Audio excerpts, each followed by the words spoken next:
Good afternoon. Thank you for joining me today for our Study in the USA webinar. My name is Basha. I'm an Education USA advisor at the US-UK Fulbright Commission. Before we get started, just so you're aware, the webinar is being recorded and it will be available for you to view later on this week. Tonight, we will cover the basics of studying in the US, and I'll talk about studying on an undergraduate degree, the reasons why you might want to do that, how to think about the universities that are out there and how to choose them and what that process looks like. And I'll also be talking about funding US education and what the application process is like as well. I will take questions at the end, which you will be able to enter into the Q&A box. So as we go through the webinar, if you have any questions, please feel free to pop them in there and I'll answer those at the end. Okay, so first, before we get started, what is Education USA? So Education USA is an advisory service, and it's part of the Education USA network, which is part of the US Department. And it has over 400 international student advising centers throughout the world, and they help international students with information on how to study in the US and how to figure out and go about that process. So in the UK, we're based at the US-UK Fulbright Commission in London, and the Commission and Education USA are actually paired up in the UK to help people explore education in the US, both at the undergraduate and postgraduate level. And at the graduate level is to provide awards to graduate students to go to the US. So our aim as Education USA advisors is to offer free and unbiased advice to help UK students study in the US. So if your dream is to study in the US, we're here to help you out. Okay, so a big question, why study in the US? Why not in the UK? Well, there's a lot of different reasons to do so, but some of the top ones are the reputation and variety of US universities. So in the US, there are over 4,500 US universities that offer undergraduate degrees to students. Now that's compared to about 120 here in the UK. So within that 4,500 universities, there's already a huge range of different personality and styles of universities. The US universities are also known for their reputation, and they have a full range of programs on offers, and they produce groundbreaking research as well. When you look at US universities, I'd advise that you focus on something called FIT, which I'll explain in a little bit as well. And this will allow you to find many high quality universities that you may have never even heard of. So not just the big names that everyone knows about. In the US, you have an opportunity to experience campus life and different activities.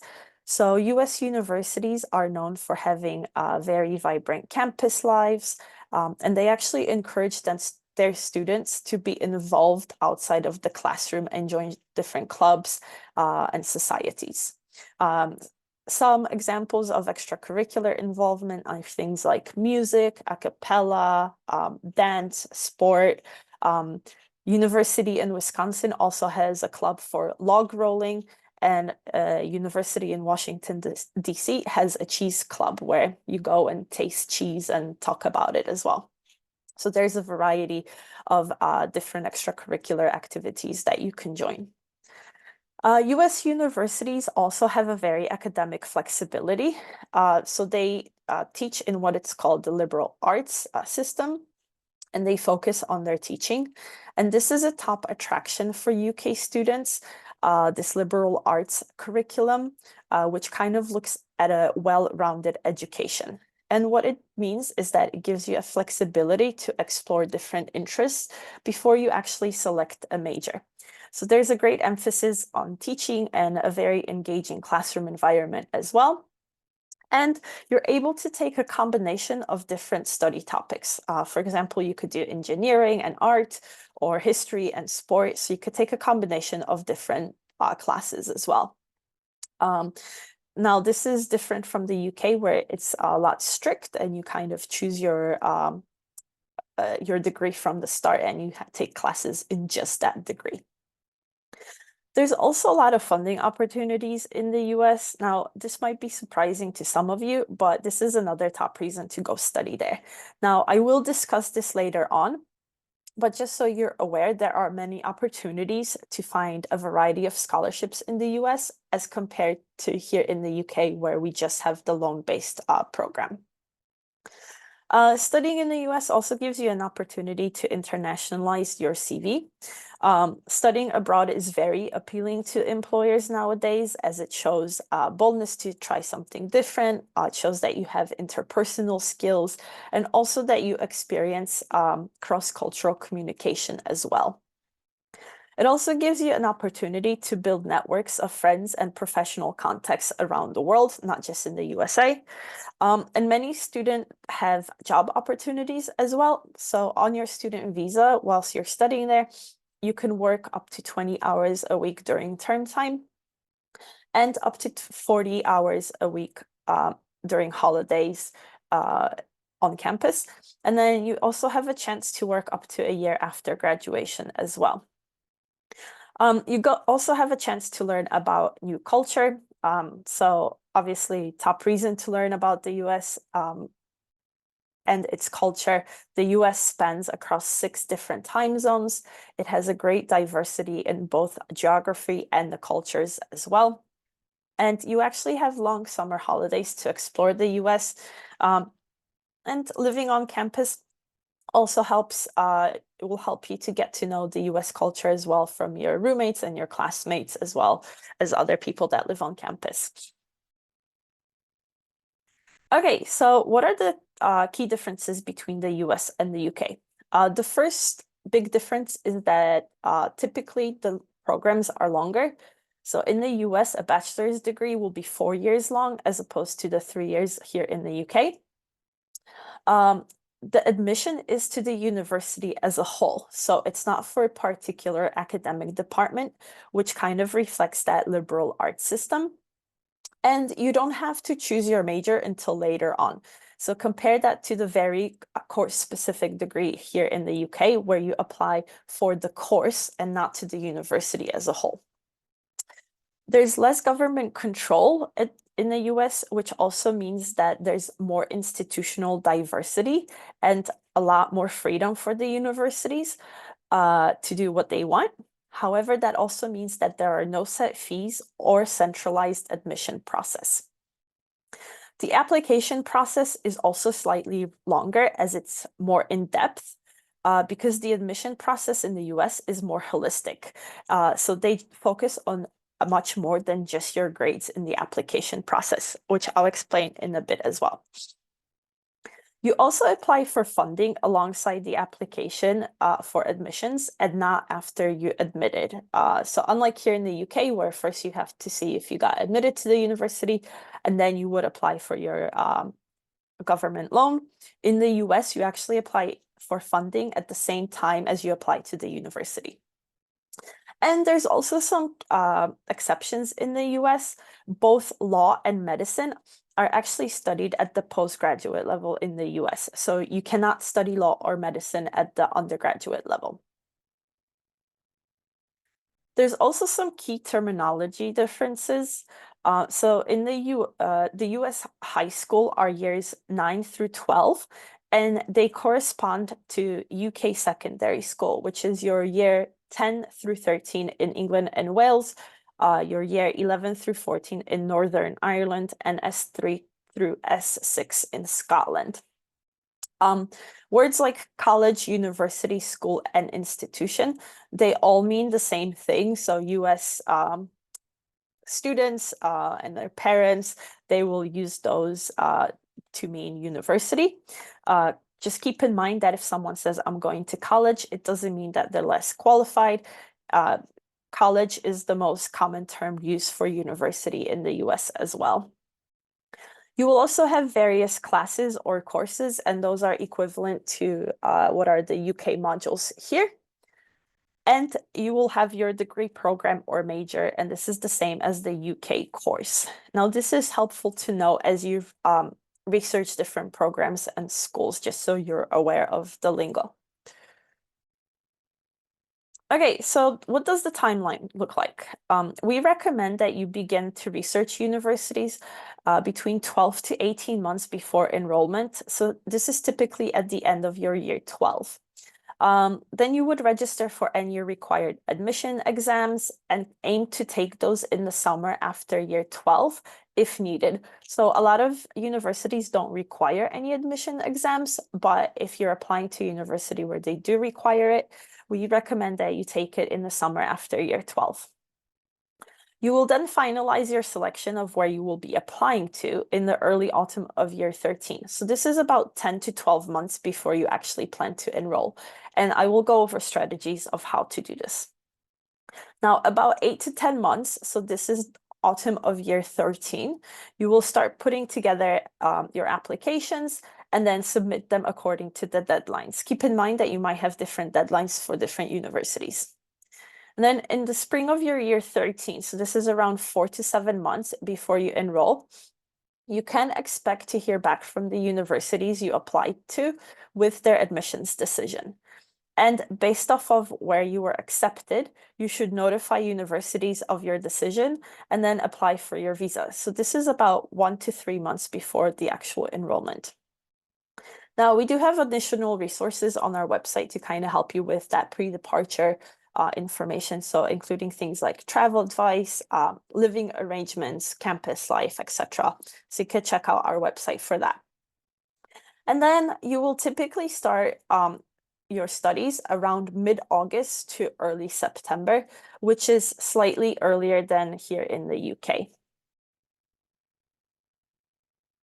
Okay, so how do you go about choosing a university? Now, choosing is a very important step in the process of applying to US universities. And this is something that you want to spend the most time on. Our top tip is that you spend 90% in researching and choosing the universities that you want to apply to, and about 10% on actually applying in terms of this whole process. Now, it's very important to think through this process, and the key is to be very flexible and be open-minded whilst you're doing it.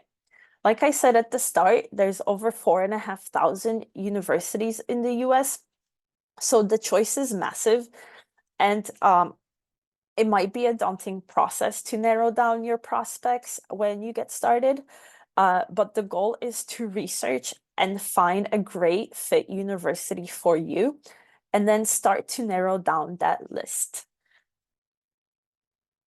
So, what are some of the important things to consider whilst you're going through that choosing process?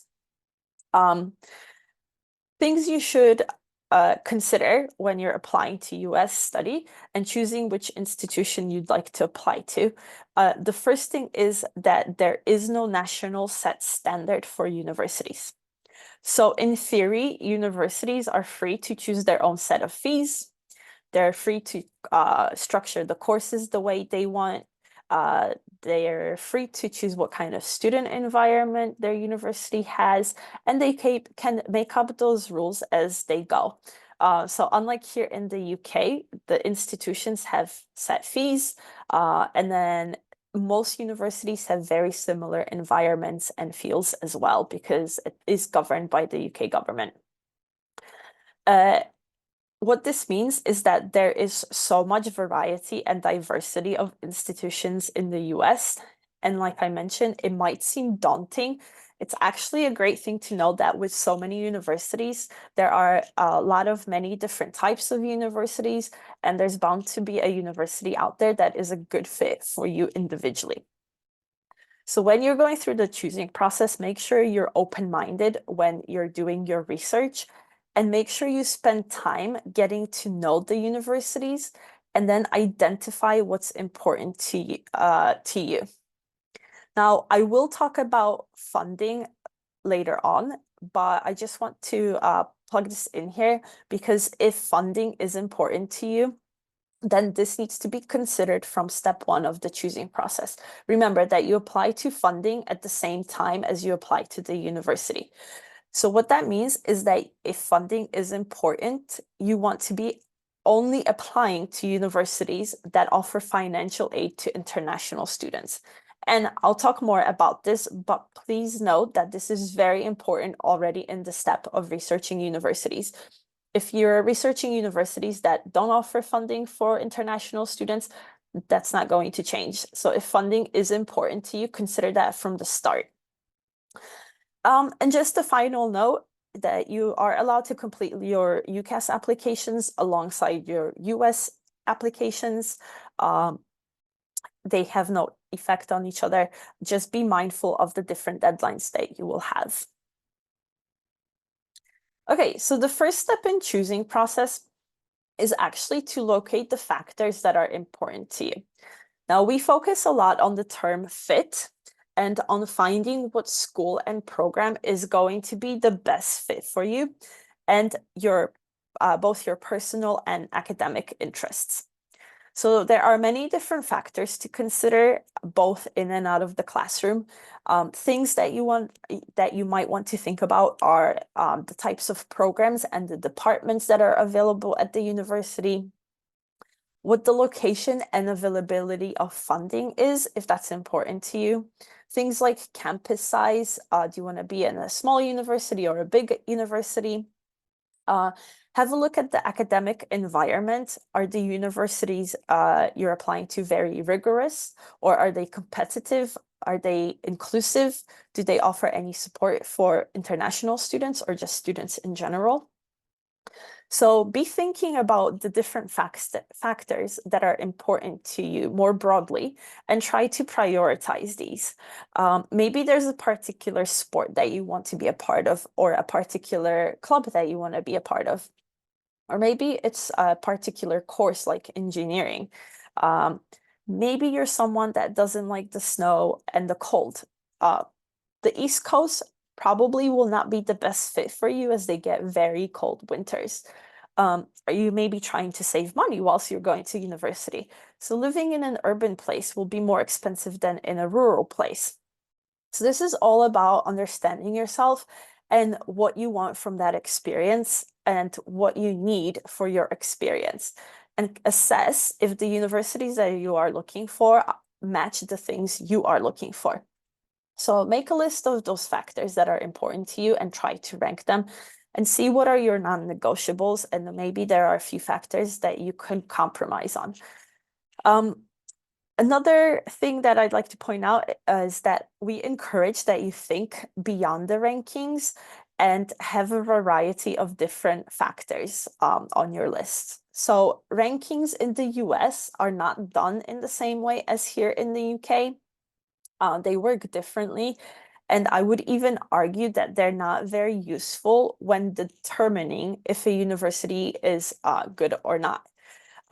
So there's different reasons about the rankings, but the methodology of how they are ranked and formed, they don't necessarily rank teaching in the rankings or graduate prospects. And some universities ask others if they want to peer rank themselves or each other. So when you're looking at rankings, take it with a pinch of salt and focus more on the fit and what factors are important to you. And apply to universities that you really research and that are part of your fit. There's no point in applying to university because just you heard the name and it doesn't actually meet any of the criteria that you want out of a university, as you won't enjoy your 4 years there. Okay, so now that you decided what factors are important to you, the next step is to use that information to begin researching your universities. Now, unlike UCAS, you are not limited to 5 universities. So in theory, you could actually apply to as many universities as you like. Now, for time and financial reasons, we recommend that you apply to between 6 to 10 universities. And to kind of start your process of choosing, you want to focus on narrowing those 4,500 institutions to a list of about 10 to 20 schools that you think could be a good fit for you. Now, you might think to yourself, how do I do this? Well, we actually have a lot of great resources on the choosing section of our undergraduate guide on our website. And and it includes a list of links to search engines that will help you with this process of narrowing down your choices of universities. Now, I will show you how to go through an example of one and what this process looks like. Okay, so this is one of the search engines linked on our website called the Big Future College Search.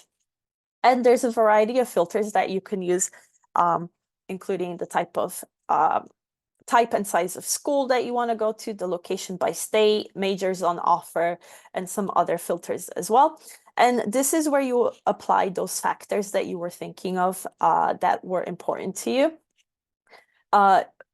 Just once you do this, make sure that you double check the information on the actual school's website as well. And as you could see, actually you can't see on this website, but just so you're aware, without any filters, there are over 4,500 universities that are listed on Big College Search. But I will show you how you could apply different filters to narrow that total down. Okay, so on this page, I have put a variety of different factors on. So we put a 4-year school with less than 3,000 students in the state of Ohio. And we want a school that meets 100% financial need for international students. So as you could see, it automatically brought down the list from that 4,500 students to only 2 schools.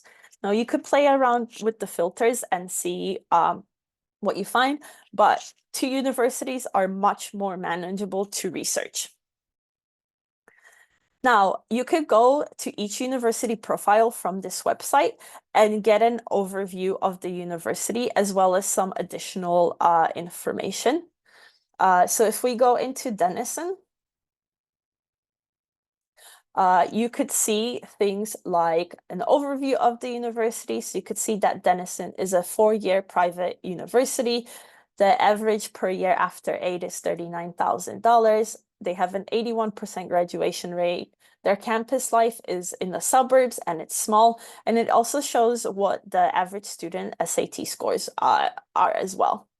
Now, if you scroll down, you could see what the application types they accept. So they have the coalition application and common application, and I believe they even have their own application as well. And you could see that you could apply to Denison for free. So there's no fees required. It's completely free to apply to their university. You also have information about their contact details. So you have their website, phone number, and their address as well. And then you have important dates as well. So you have regular application due date and the financial aid application. And as you could see, they're both the same date. And then you could go into things like admission. So they admit 22% of their students. On here, you could see the SAT and the ACT range as well. Then if you scroll down, you have some other information. You also have what application requirements are required. So you could see that the SATs and ACTs are considered if submitted. What that means is that you do not have to take those exams. You have more information about the application deadline. And you could also go into the academics and see what kind of courses they have on offer for students. You can then go into costs as well and see what the average cost is, what the sticker price is, what housing looks like, any additional costs as well. And then you have information about financial aid and what is offered. So you could see that they meet 100% of need, what their application financial aid packages look like as well. You also have information about financial aid dates, so when it's due and when you're notified by. And then you have information about the campus life, so the kind of sports they have, the activities they have on campus, what their student body compromises of, etc. So you could see, you can find a lot of information on the Big Future search, but also check the information on each university's website. So if we go into Denison's website and we go into their menu, and we'll have a look at their admission and aid. So we'd like to apply for admission. And then we're an international applicant. So you could see here that Denison prides itself on offering a culturally diverse environment for its students. International students comprise 16% of their student body, and they have a strong academic reputation that attracts students from nearly all US states with more than 50 countries. So you interact with people of many different faiths and cultural backgrounds. You could see that Denison is test optional, which once again, you are not required to submit your ACT or SAT scores. There's no fee to apply for admission. And also you do not have to take any, or you don't have to write any supplemental essays in the application process. And if we scroll further down, have information about starting your application. So once again, we have information about the different deadlines. So you could see that we have early decision deadline in November, early decision 2 in January, and regular decision also in January as well. Then it gives you some information about what early decision is. And then it gives you information about applications for international students as well. And there's also some additional information for financial aid and scholarships for international students. So Denison offers exactly the same need-based financial aid and merit-based scholarships to international students as it does to US citizens. And Denison meets 100% of each student's demonstrated need. And all international applicants are required to submit the Denison University Student Certification of Finances, regardless of whether or not they want to be considered for need-based financial aid. Then it says you may apply for need-based financial aid only during the admission process. Then and also mentions international students who enroll at Denison without need-based financial aid cannot apply for funding in the future. So once again, just a reminder that if funding is important to you, you need to look at universities that, first of all, offer funding to international students, but also make sure that you apply for the financial aid at the same time as you apply for the university. Okay, so once you narrow down your options and you research them further on the university website, you could also reach out to them directly, but your goal is to select 6 to 10 institutions where you will actually submit an application. Now, our suggestion is that you apply to 2 reach schools where you'll be thrilled to attend, but it will actually be a challenge for you to get in. Now, just a note on this, that if you are applying to the ultra competitive universities, such as your Yale, Stanford, MIT, Caltech, etc., these are reach schools for everyone that applies to them. We then recommend that you apply to between 3 to 4 match schools where your profile is roughly on par with their average applicant, and 2 likely admittance schools. So think of these as your UCAS insurance choice, where your application will be very competitive. Now, the best place to find the most up-to-date information is the university website. As you saw on Denison's website, we had a lot of information for international students.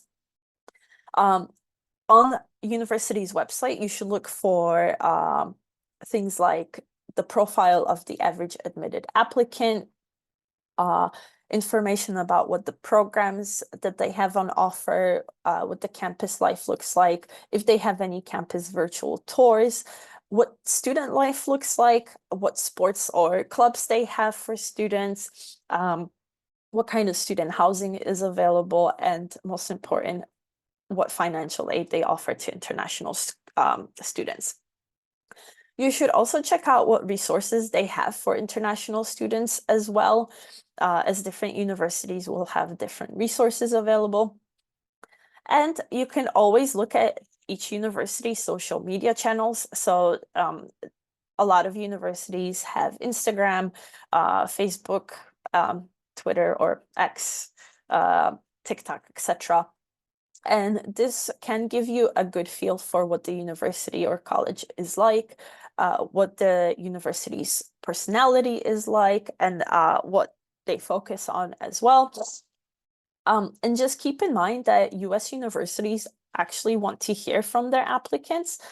So reach out to them, email them, or book a Zoom call if it's available. But make sure that it's the student that is doing the calling and the reaching out and not the parent. They love to hear from potential applicants and find out why you want to apply to their university. Okay, so in the next slides, I will show you some examples of schools that you might not have heard of and why it's important to be flexible in your choosing process and that research step when going through the choosing process of sorting out the US universities. Okay, so this is Middlebury College, and it's a small liberal arts college in Vermont, in northeast of the USA. It has lovely summers and very cold winters, and it does have its own ski mountain. It's very well known and focuses on languages and also climate change and climate science with some top climate change professors. So it's a small university with focus on undergraduate studies. What that means is that there are no graduate students at this university, and students have lots of access to their professors and an opportunity to form relationships with them as well. So this is an example of a top university that you might not have heard of that is super selective to get into. Okay, the next one is Scripps College, which is located in Claremont, California, just outside of LA. And it's a liberal arts college with top professors. It's a college for women or female identifying people only. And it's a great space for women to find their voice. It has great programs such as museum studies and conservation. And the Scripps College is part of a consortium of 5 universities that share the campus. So the 5 universities are Scripps, Harvey-Mudd, Pitzer, Claremont, McKenna, and Pomona. And you might find at these universities that students might go to the same classes, but they actually go to different universities, and each of those universities has a very distinct identity. So once again, another great college that you might have never heard of in California. And then we also have Vanderbilt University. So this is a much bigger university in the middle of Nashville, Tennessee, which is home of country music. And Vanderbilt's campus has a very vibrant campus feel. It has lots of cultural and art things happening, but the campus is also very green and close to downtown Nashville. They have a lot of research hospitals and a big engineering program as well. So this has a very big university feel. And I just wanted to show you those 3 universities because each university is different. And when you're going through that researching process, you will find a university that will be a good fit for you. So make sure that you write down those factors and make sure that you research those universities. As you could see, there's a variety of them out there.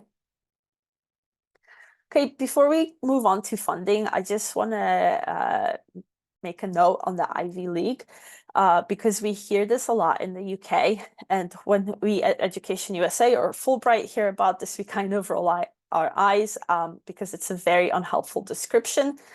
So you might not know, but the Ivy League refers to a sport league between the 8 oldest universities in the Northeast. And the reason for that is because they could drive to play sport against each other back in the day. So the Ivy League is not equivalent to the Russell Group. And there's also no becoming the Ivy League. And lots of universities that people in the UK think are the Ivy Leagues are not. So MIT, Stanford, UCLA, they are not in the Ivy League. All universities in the Ivy League are private research universities. They're very specific type of university. And if you're focusing on these, you are limiting your opportunities to explore other institutions, such as liberal arts colleges, women's colleges, or even specialist institutions that are out there. The Ivy League, the 8 Ivy League universities are very, or actually extremely competitive. And some of the Ivy League schools have between 1% to 2% admissions rate. So beware of that competition. So just so you're aware, Oxford and Cambridge have between 18 to 20% admissions rates. The other thing to add is that the top 1% of universities in the UK is 2 universities. Now, the top 1% of US universities is actually over 40 institutions. So be open-minded, and just because you haven't heard of a university, it doesn't mean it's not a good fit for you. So don't limit yourself, and make sure that you research each university that you think might be a good fit. Okay, funding. So this is one of the top things we get asked about. So in this section, I will run through the costs that you can anticipate, the different sources of funding that you could pull from, and some strategies that you can implement to find funding as well. So what are the costs that you should expect?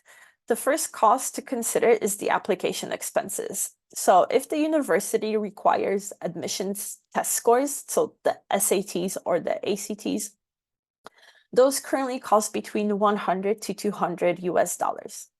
Now, each university application will also incur a fee. However, many universities do offer fee waivers, or as we've seen with Davidson, they might have free application. Most applications are between between 50 to 100 US dollars.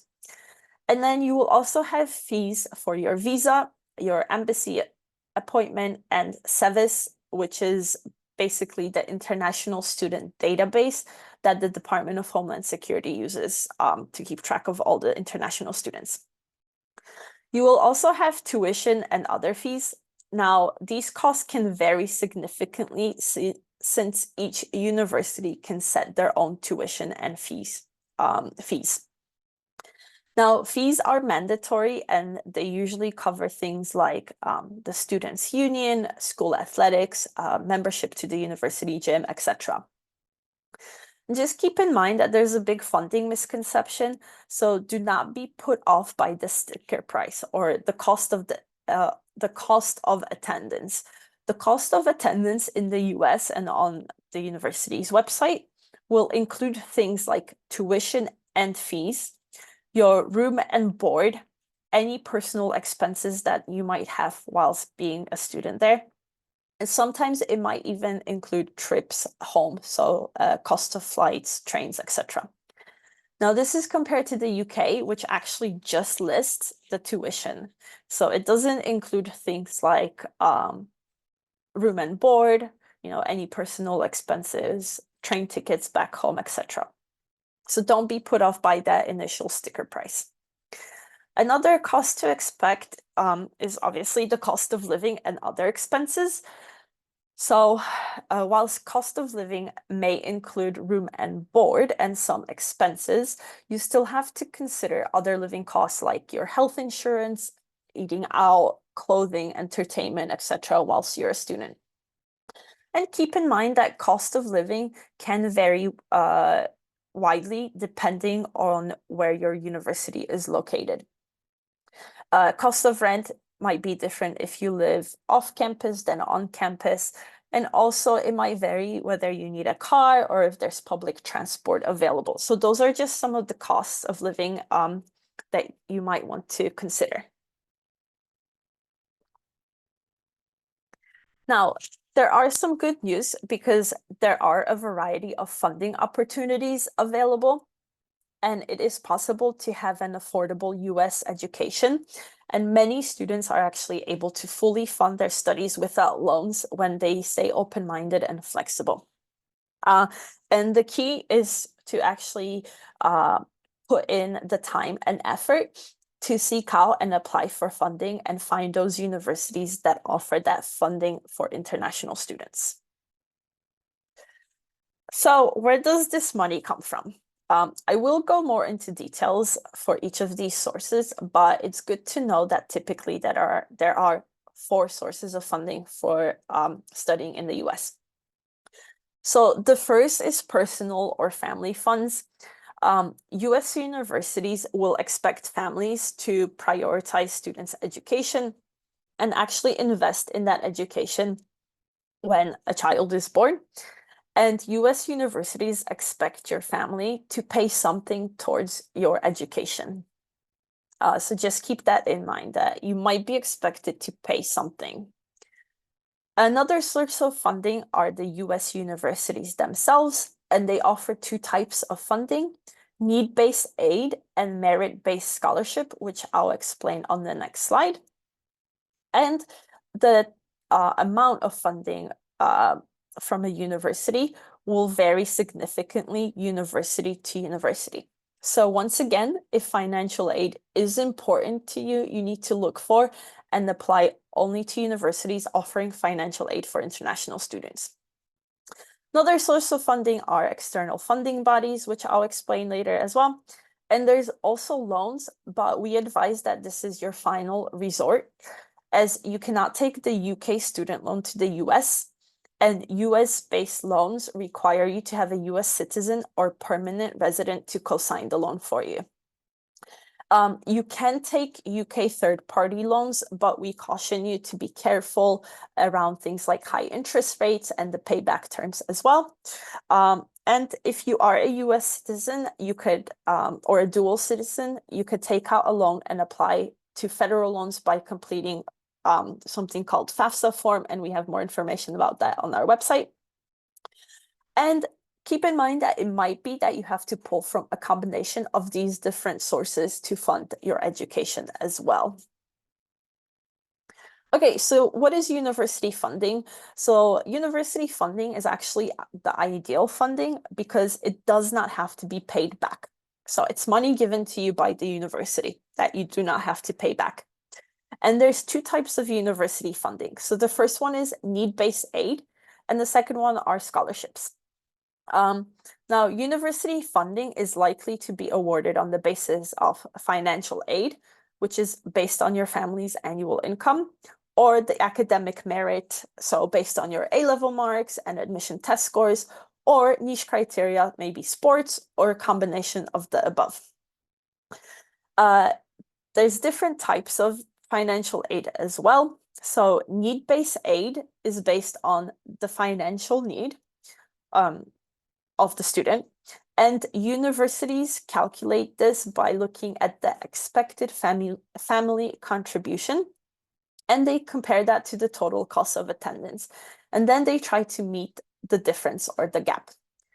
Now, this is going to vary on how much gap they can meet from university to university. So for example, if tuition is $50,000 and the university, they calculate that your family can afford to pay $10,000. So you have a gap of $40,000.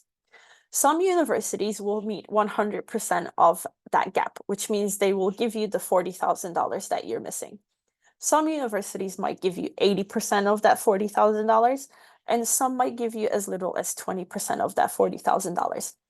So it's important that you look for this information whilst doing research if you need that funding. So as we saw for Denison, Denison states that they give 100% of the gap.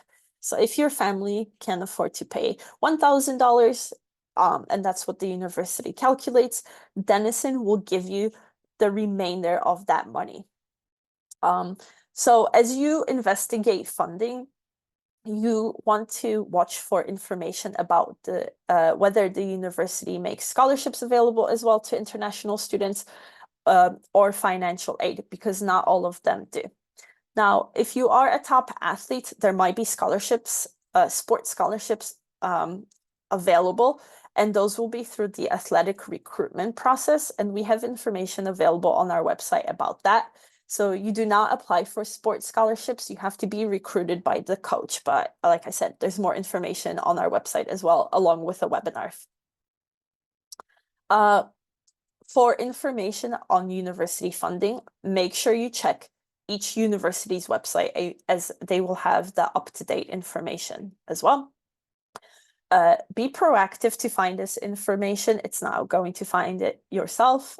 And often the process of applying is very straightforward and it's integrated into the admissions application. So as we saw for Denison, you just have to fill out one additional form, which is the declaration of your finances as well. Okay, so just an example of what you can find on each university's website. So this is the financial aid page for Rice University. Rice University is in Houston, Texas, and it's very well known for things like space and engineering, and it has a very strong link with NASA. It's also a private university. And you could see on here, this is the breakdown of the 2023-2024 cost of attendance. So you could see here that it gives you a breakdown of not just the tuition and room and board, but also it includes things like fees, books, and personal expenses, such as flights home as well. And they also mention that the average freshman aid package, so freshmen are first-year students, is $59,000, which means the family picks up about $15,000 of the remaining fee.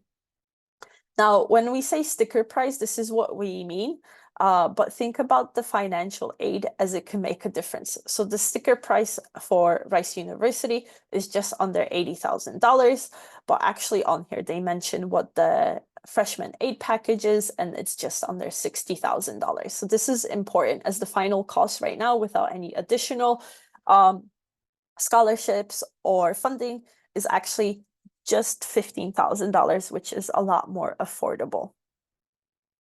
Now, this is still on the Rice website.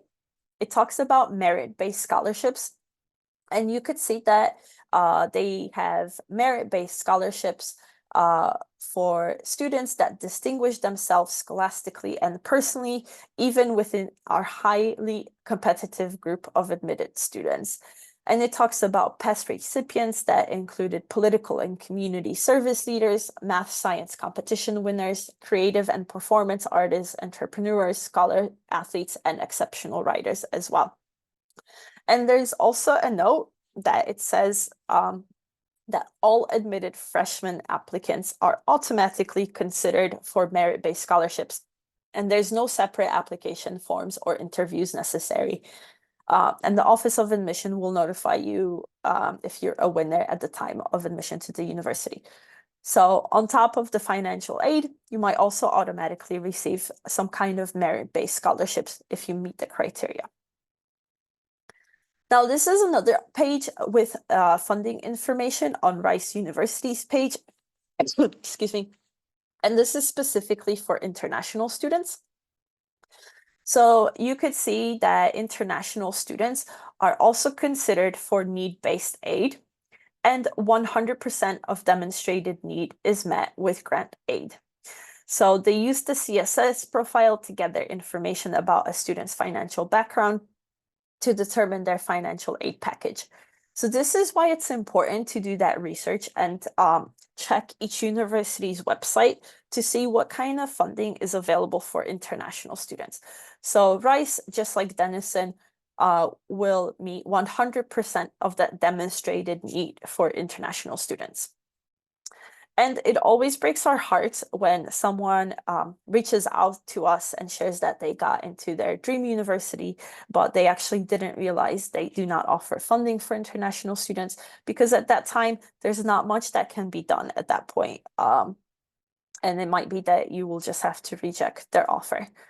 So once again, I know I said this more than once, but if funding is an important consideration for you, you definitely want to ensure there is funding at the university that you will be applying for international students. And be sure to check into this early, make sure what percentage of financial aid they offer to international students, and if they have any additional merit-based scholarships, and how the applications for those work as well. Okay, so another form of funding are external funding bodies. And these funding bodies may include a wide range of professional, charitable, or even government organizations. And these will be completely external to the university. So these scholarships can be thought of as niche scholarships, as they usually have a criteria based on the mission of the funding body.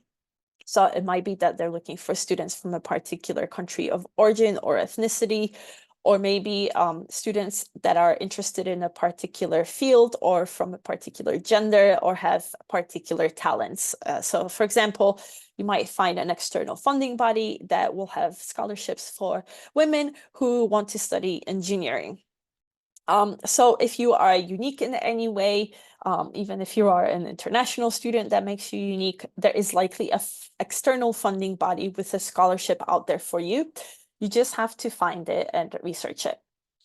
An example of an external funding scholarship is the Morehead Kane Foundation, and they offer a scholarship for leadership, character, and physical vigor.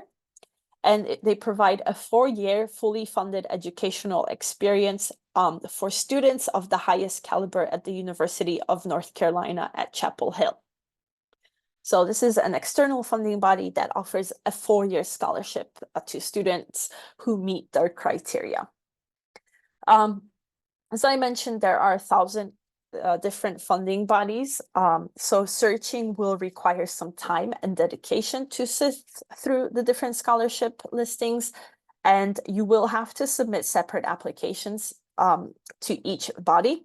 And for this reason, I encourage all the students to first apply for university funding opportunities and then for the external funding as well. And we do have a link on our website to different scholarship search engines as well that you can have a look for. Okay, so what are some funding strategies that you could look at? There's actually 3 different approaches that we kind of advise on. The first one is that you could explore universities in places with a lower cost of living. So same as here in the UK, living in London will be more expensive than living in places like Lancaster. Okay, in the US, living in the state of New York or California is going to be more expensive than states like Ohio, Georgia, or Michigan. And American universities will actually list on their website what the full estimated cost of attendance will be. So that's the tuition, any fees that you will have, cost of living, and personal expenses, as you saw with Rice. So right from the start, you could scope out places with the lower cost of living. Another thing to look for is programs with lower tuition. So as I mentioned before, no one governs what American universities charge students for their tuition, but typically state schools, so state universities that are funded by the government, will have a lower tuition rate than private schools and private institutions. However, you might find that some private schools actually have more financial aid or scholarships available for international students. So you just have to do that research and compare the cost of tuition to the type of financial aid that's on offer. And once again, the funding opportunities that are available at the different universities. So looking at universities that offer the biggest funding package for international students. Another funding strategy is to look at community colleges. So this is an increasingly popular choice in the US as an alternative pathway that could actually help save a lot of money. So generally, community colleges award associate's degree, and this is not a degree that is on offer here in the UK, but it's a degree that often has a professional or vocational focus.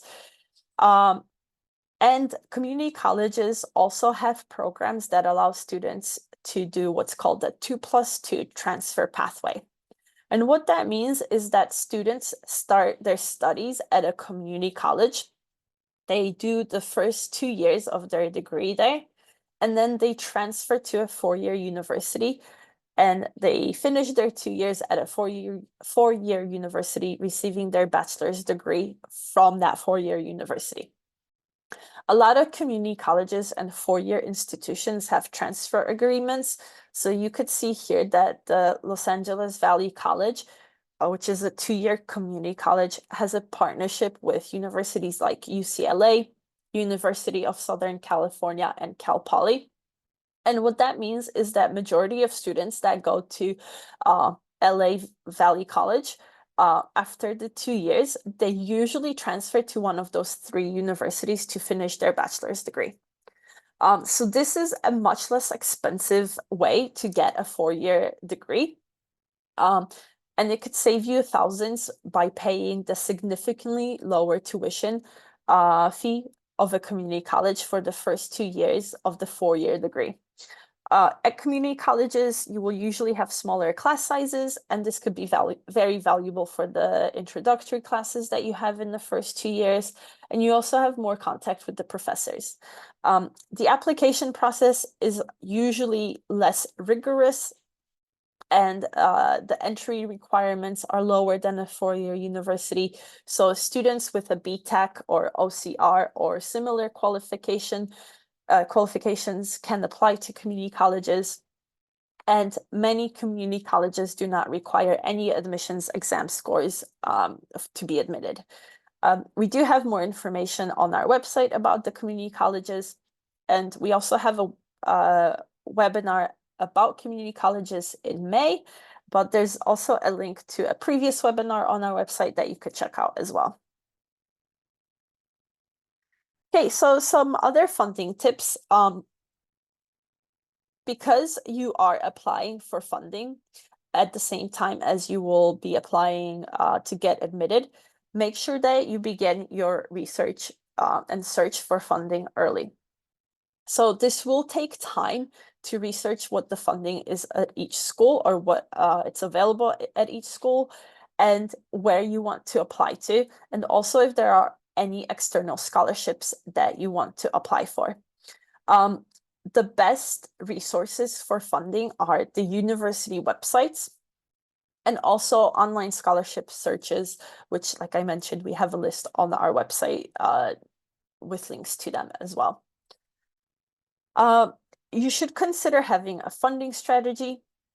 So to fully fund your studies, you may need a combination of all the different types of funding that I've discussed. So maybe you might have to use some family funds, might get some university funds, you might apply to some external funding bodies as well. And it might be that you do have to take out a small loan, but please make sure you investigate each type of funding first, so that you are aware of the funding strategy that you will have to implement as well. And remember that it's important to remain flexible in choosing your universities that you will apply to. Don't just apply where thousands of other UK students apply to, or where you will not be competitive. The reason we have the fishbowl is that this is a great example. If you apply to the university where other UK or international students apply to, you'll be a big fish in a small bowl, right? So there's other students that are in the same position as you, and it will be very difficult for you to get any funding available. But if you apply to universities that maybe some of the UK students haven't heard of because they haven't done that research, you'll be a small fish in a big bowl. I think I said that right. What that means is you'll be a lot more competitive because you might be maybe one or two of the students from the UK, or maybe even you're the only international students at that time that's applying to that university, which means it makes you more competitive to receive funding from that university, because universities want to diversify their campus and have different types of students on their campus as well. Okay, so now that we've heard about choosing and funding, what does completing an application look like? US universities, the first thing they look for on your application are the academics. And these are measured by your results from your GCSEs and your A-levels or the equivalent. And also, if required, any admissions test scores. You can check out each university's website for what the average applicant profile looks like as well, so you could kind of compare your results with their students. But keep in mind that academic achievement alone will not guarantee entrance to competitive US universities, because the application process is much more holistic than here in the UK. So US universities look for academic fit and your reasons for pursuing a degree at their university and how it helps towards your goals. So, for example, you want to be in New York, but why did you apply to NYU over Columbia? Does NYU have a particular program that Columbia doesn't offer? Or maybe NYU has a particular campus activity that Columbia doesn't.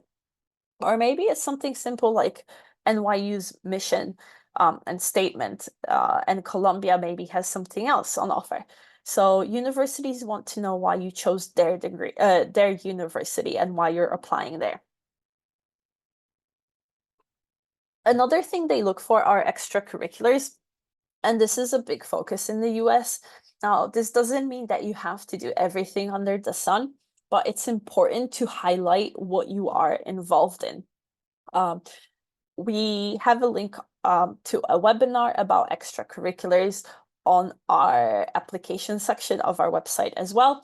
And this is done by an international admissions officer that actually looks at international applicants, and she kind of describes how to write your extracurriculars and what US universities are looking for in those. Universities also want to know about your personal attributes. So once again, I mentioned this, but it's a very holistic admissions process, and universities look to diversify their campuses whenever possible and to diversify their classrooms as well. They want as many different students as possible at their university. But most importantly, they want to know who you are as a person. So they want to know what your interests are, why you might choose a particular field of academics, what your character is like, if you have any leadership abilities. They just want to get to know who you are in that application process. Okay, so the applications are a bit different than here in the UK.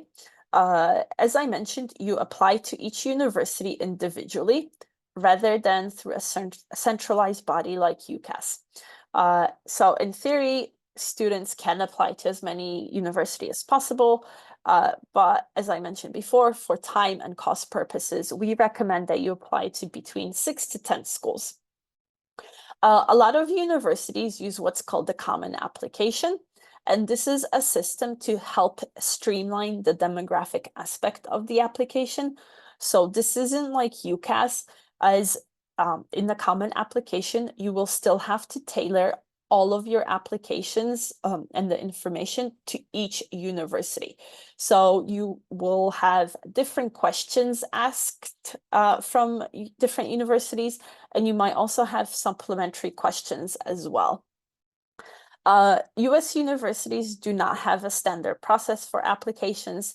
They don't have any standard deadlines or requirements, and this will vary by each university. So make sure that you check what the process is for application, what the deadlines are, and what the requirements for international students are as well for each university that you plan to apply to.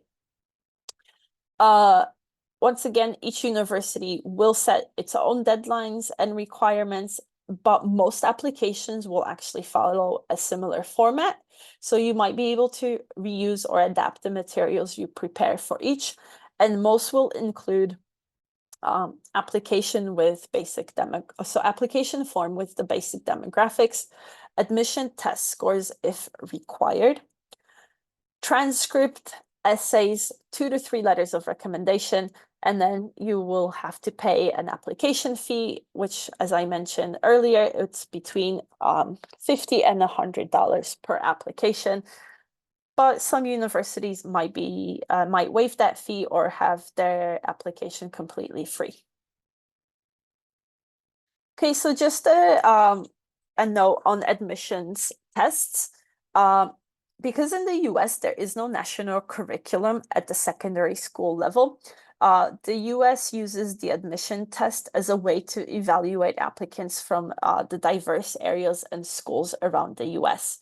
But check if they are required. A lot of universities are what's called test optional. And what that means is that you do not have to take the SATs or the ACTs. And even if you do take them, you are not required to submit your score if you don't want to. If you are required to take the admissions test, we recommend that you take them in the summer after year 12 or the autumn of year 13. So this would be before the half-term holiday, the first half-term holiday. So that's about 10 to 12 months before enrollment. And that's when you would want to sit those exams. Now, if the universities require you to take these tests, you would either have to take the ACT or the SAT. How to choose between the SAT and the ACT? One isn't considered better than the other. It's just kind of what the best fit for you is. And the best way to decide this is to actually take a timed full-length practice test of each type. There are many free ones online that you can find. The differences are that the content and style might be a little bit different, but it's things like also how you handle the time pressure and what type of questions you find most challenging that could help you kind of determine which test is a better fit for you. I know I took both the SAT and the ACT before I applied to universities, and I found that the questions on one of the tests I kind of understood better. I don't know if it was just the type of format it was in, but I preferred one test over the other. So if you are required to take one, make sure that you take a free one, a practice one first, so that you know which one to choose from. Okay, so another part of the application are the transcript. And this is a list of your academic qualifications and marks that cover years 10 through 13 in England and Wales, years 11 through 14 in Northern Ireland, and S3 through S6 in Scotland. And the transcript is generated by your school, but it might be that you need to provide your school or counselor with information about what to include in a transcript. And they might also have to provide an additional school report. Now, a transcript may include things like years attended, your GCSE scores, and predicted A levels. Keep in mind that there is no direct conversion between UK and US marks, so the school needs to report your marks in the British system. US universities have their own conversion between the UK and the US, so there's no point in doing it because you might actually give yourself a lower score. And the transcript is typically submitted online by the school as well. If the school is required to submit a school report is basically a report that contains information about the school itself, just for context. And we have templates for both a school report and a transcript available on our website that you could download and pass on to your school. You will also likely be required to gather 2 to 3 letters of recommendation, and these letters should be a marketing tool for you as an applicant. So your referees will usually have a particular areas they could speak to, but you might want to direct referees what to write about you. So maybe you want them to write about your ability to succeed at a particular university, maybe talk about your past academic performances, or maybe observations about your performances in the class or on assignments.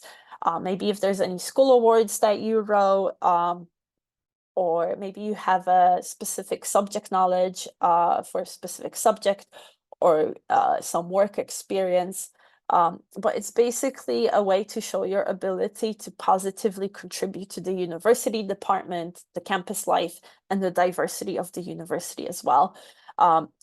Your referees also should talk about your leadership abilities and your character, and then your involvement both in the school and the community if possible.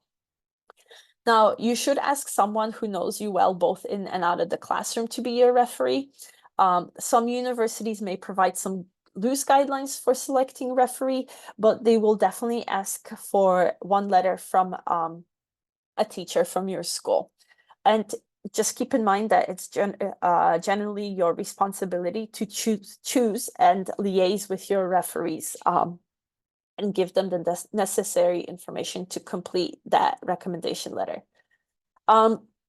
We suggest that you consider, excuse me, meeting with your referee to discuss the letter, because it will be in your best interest to kind of help them write the best letter that they can. Maybe there are some things about you outside of school that they might not be aware that you do. So you might wish to schedule a meeting to discuss maybe your reasons for doing a specific undergraduate degree. Maybe you have some interest at a particular universities and the reason for it, your future goals, you know, any extracurricular involvement that they might not be aware of as well.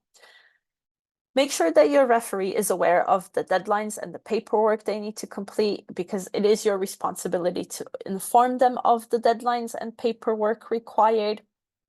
And please encourage your referees to avoid being restrained and too modest. So American referees tend to write in a very enthusiastic tone. They use very positive and descriptive language, and then they discuss the student both in and out of the classroom, and they talk about them personally as well. So when you talk to your referee, keep in mind what will be written about your American counterparts when they prepare the letters for you. And encourage them to refrain from being restrained or using modest language. This is the time they boast about you.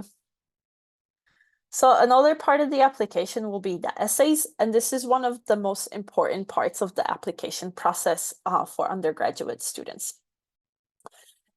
Strong essays can actually set you apart from other applicants, and the essays give you an opportunity to showcase yourself to a university. So this is not like your UCAS personal statement. It's not like you will be submit an explanation of your interest and achievements in a particular field like you would for UCAS, but you will actually be asked to respond to between 1 to 3 essay questions on the university application. And each university will set its own question, and they will also set the desired length for your response. If you're applying on the Common App system, there will be one main essay question that goes to all the universities that you apply to. And then you will also have supplemental questions, which are unique to each institution as well. Some examples of the Common App essays are reflect on a time when you questioned or challenged a belief or idea. What prompted your thinking? What was the outcome? Or describe a topic, idea, or concept you will find so engaging that it makes you lose all track of time. Why does it captivate you? What or who do you turn to when you want to learn more? So you could see they're completely different from your UCAS personal statement. And it will be very unlikely that you will be able to compose one essay that will sufficiently answer questions posed by multiple universities. So this is why it takes a little bit longer to apply to each university. You might be able to reuse some elements of the essays for different universities as well, depending on what type of question they ask. We do have some writing tips for you, so make sure that you address the question fully. Obviously, use clear and concise language and try to avoid vague or empty statements or cliches. Now, if you do reuse any essay parts, be careful to submit the correct essay to the correct university and make sure that you double check all references within the text are to the correct university. Make sure you proofread your essays extensively and even ask others to proofread your essays and take their feedback on. But the most important tip is that you should be yourself in these essays. So don't give the admission officers the answers that you think they want to hear, but give them the truth. Be real with them. They could see through someone who's trying to answer the question they think that you want to, or they want to hear, and the ones that actually write the truth. In the essays, try to show what sets you apart and let your personality come through in the essays. And we do have extra tips on our website as well. And we have links to example essays as well from different universities that you could have a look to see what makes a good essay. Okay, so what are some other opportunities in the US? There's quite a few different opportunities if you decide that a full undergraduate degree in the US is not for you. You could actually go to the US whilst at a UK university through the university exchange programs. Many UK universities have established exchange programs with the US universities or US-based study abroad programs. For example, University of Manchester has partnerships with over 18 universities in the US. And logistically, this is simpler as your university in the UK will help arrange everything there. You also have a variety of summer institutes. So there's the study of the US Institutes for Student Leaders. And this is an intensive short-term academic program whose purpose is to provide groups of undergraduate student leaders with a deeper understanding of the United States and simultaneously enhancing their leadership skills. And we have information about the summer institutes on our website. Or you could spend your degree studying you could actually spend your degree in the UK studying America. So do American studies programs here in the UK. And most of the American study programs in the UK incorporate a year in the US as well. I know University of Winchester has American studies as a degree, and I'm sure there's other ones in the UK as well. Another option is to look at internships or summer work through companies like BUNAC or Camp America. And you could always do your postgraduate studies in the US instead. We have Fulbright awards for this and advice on our website on the postgraduate level as well. Okay, so what are some ways that we can help? So in partnership with the Social Mobility Program in the UK called the Sutton Trust, we run the Sutton Trust US program, and this is a 2-year program for high-achieving Year 12 students from low-income families. During the program, you get a chance to visit US universities. You also get support to apply for undergraduate study in the US. It's completely free for students to attend. The applications open every November, and you do have to be a Year 12 student to apply. So if you're currently in Year 11, in this November of 2024, the applications for the program will open. You could also visit our website for advice, guides, and events that we have. Under Education USA Advice tab, in the undergraduate study in the US, we have more details on choosing funding and applying to the US. And in the Our Program section, we have details about the Sutton Trust program as well as the Summer Institutes. We also offer one-to-one video appointments with an advisor, and we take questions by email. So our email is advice@fulbright.org.uk. So you could reach out to us if you have any questions as you go along this process. And we have different events, both online and in person throughout the year. So you could check out our events page and find out what type of webinars we have coming up as well. And each year we have our big US College Day event in September.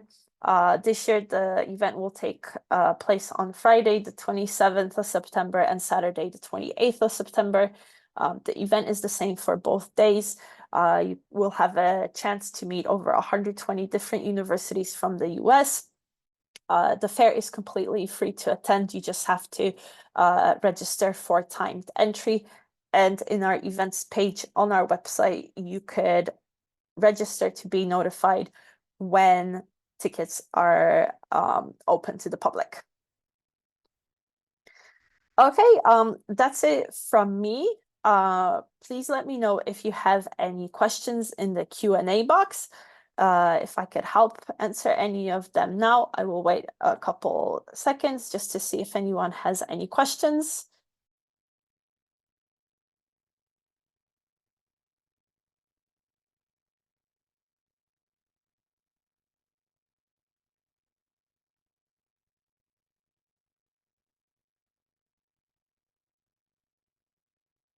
Doesn't seem like there are any questions. I just popped in our the advising email in the chat for everyone. So it's advising@fulbright.org.uk. If you do have any questions whilst you go through that process, or if you're confused by anything, please feel free to email us. We do have one question. So I have previously been told that I don't have a great chance of successful application without using a third-party advisor. Is this true? No, this is completely false. The advisors basically help you with the steps that I just went through today. Like I mentioned, the application process is a bit longer. It's not as simple as, writing a statement and applying through UCAS. So it does take a lot more time to do that initial research and find universities that you want to apply to. And then the actual application will take you a lot longer because you do have to apply to each university individually. But we have every year there's over 10,000 UK students that are successfully admitted to US institutions, and a lot of those students receive a great financial aid package as well. The reason Education USA advice exists, and also Fulbright Commission, is because on our website we have a lot of information broken down into even more detail on how to go through that process. And we're always here to help through that application process as well. So you do not have to pay for to use an advising center, because we are here to provide that same advice completely for free. Okay, another question. If I apply for full funding, am I eligible to study for free, provided that my family can provide very little to my tuition? Yes, so if a university offers 100% financial aid for international students, what you will be asked to do is, along with your family, you will be asked to provide either a financial or fill out either like a financial statement. So University of Denison has their own one, or you might have to do what's called a CSS profile, where your family fills out information. And then the US university will use that information to calculate what your family can contribute. So it might be as little as $500 or $1,000. And if a university accepts you as a student and they see that your family can only contribute $1,000, they will then meet whatever that gap is left over, as long as they provide 100% financial aid to international students. Okay, another question. Do US universities consider GCSEs? So when you apply, you do have to list your GCSEs, and they'll be listed as part of your transcript. However, if you do not have A levels, universities will not admit students with just GCSEs because it's not equivalent to completion of what their high school is. So you will need A levels or additional college qualifications in order to apply to US universities.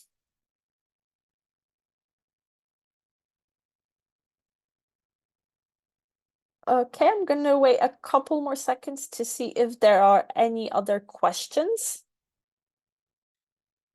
And as I mentioned before, if you do have any questions, please feel free to email us. You could book a one-to-one Zoom appointment with one of our advisors. You could find that on the contact section of our page. And if the undergraduate study section of our webpage, we have each of the steps broken down into more information. Okay, one more question. Do US universities only consider the predicted A levels? If you are accepted and then receive lower grades, are you still able to go?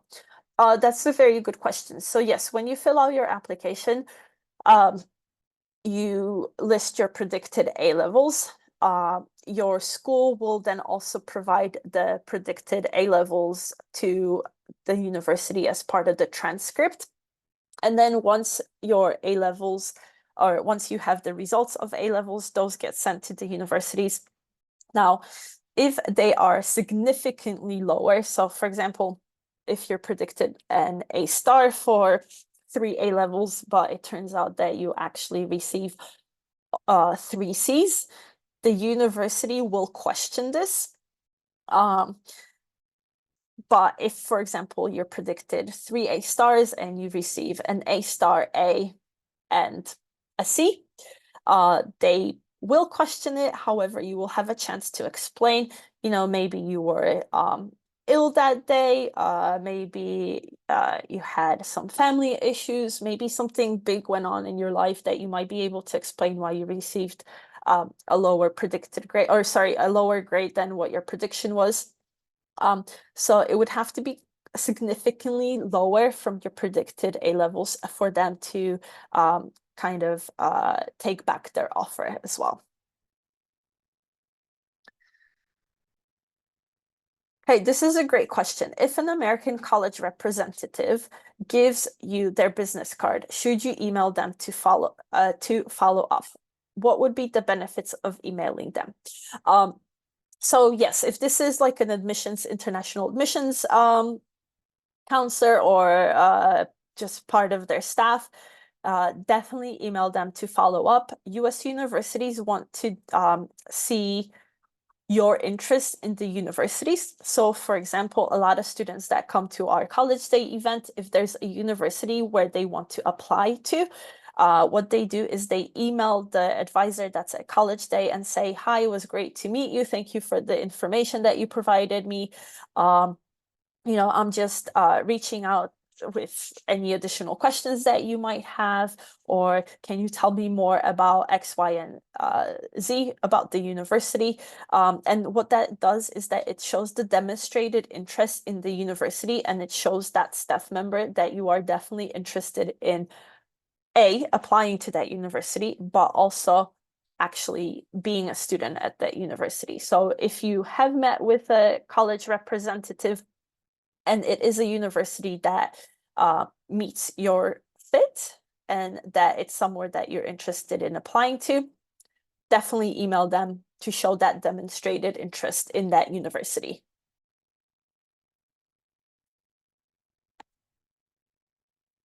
Okay, and those are all the questions that, oh, sorry, one more. How would you incorporate sports and extra curriculars when applying? So good question. In the application process, you actually have a separate section to list extracurriculars, and that includes any high-level sports that you play or just any sports that you play as part of a club. we have a great resource on our website, which is just a 45-minute webinar, and one of the staff members from a US university actually explains at how to write about the different extracurriculars when you apply, and definitely what to mention and in what order to kind of write them in as well. So what I would recommend you do is that you actually watch that webinar, as it gives a lot of great information about the extracurriculars and how to include the things that you do in your application. Okay, one more question. For the Common App, you said we only had to complete an essay and then complete extra ones.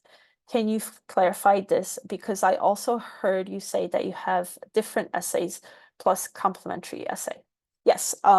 So if you're applying to, let's just say, 5 universities and they all use the Common App, what will happen is that you will have to answer one essay question that is on the Common App, and that question will be sent out to all 5 universities that you apply to. Then each of those 5 universities will ask you additional questions to answer. So University A might ask you 3 supplementary questions that is sent just to that university. University B might ask you 2 supplementary questions, and those are just sent to University B. University C might ask you 5 questions, but they might be a lot shorter than University A and B. So how many supplementary essays you answer will vary university to university, but on the Common App, there's one main essay question that's sent out that you answer and is sent out to every university that you apply to through the Common App. And then each of those universities will ask additional questions as well. So I hope that helps.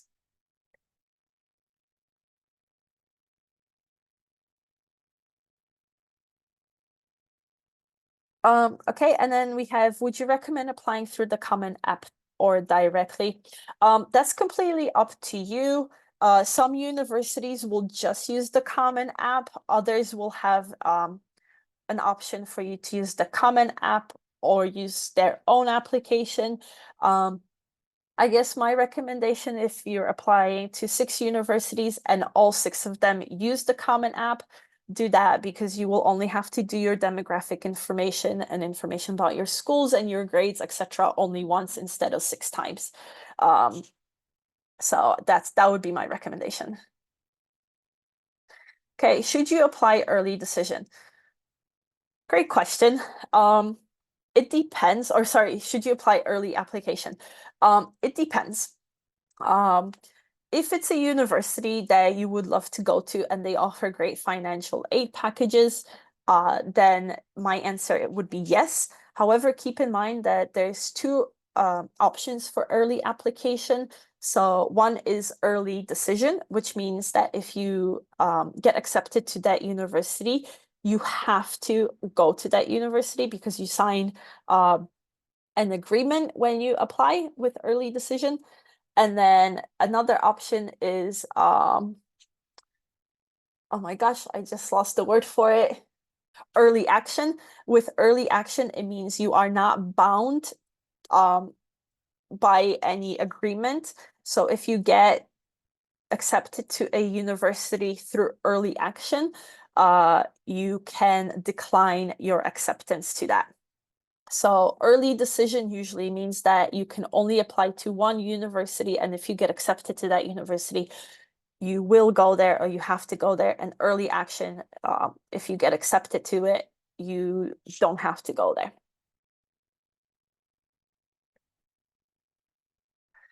What happens if apply early decision and are accepted but aren't offered the financial aid that you need? You are allowed to decline it because based on the financial aid. However, what that means is that you're not allowed to apply to other US universities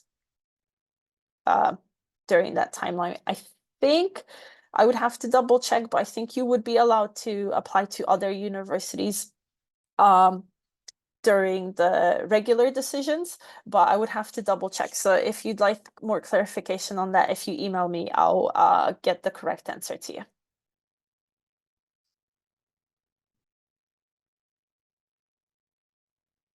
Okay, oh, sorry, one more question. So what would be the expected A-level grades for US universities? I think private institutions offer more financial aid than state universities. Wouldn't that mean it's more difficult to apply to private ones?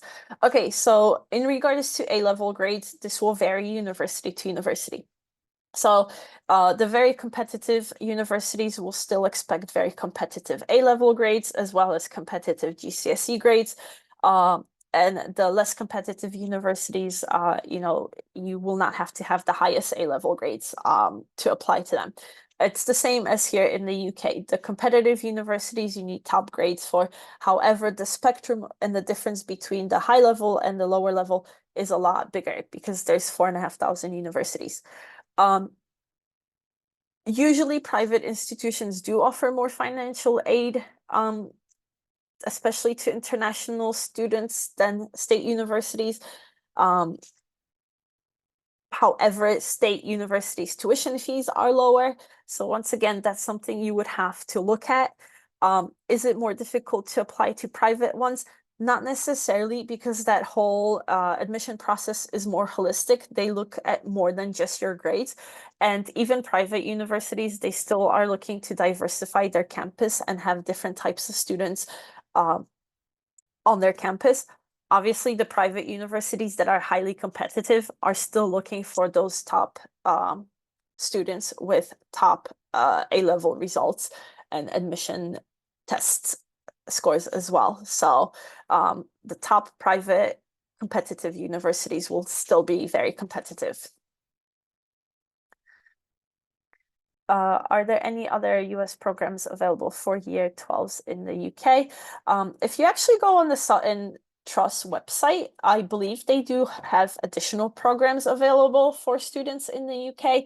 I'm not sure if it's for year 12s or other students, but if you just Google Sutton Trust UK or go on our website and go on our website to the Sutton Trust program and then click on that. You should be able to find what other programs are available for UK students.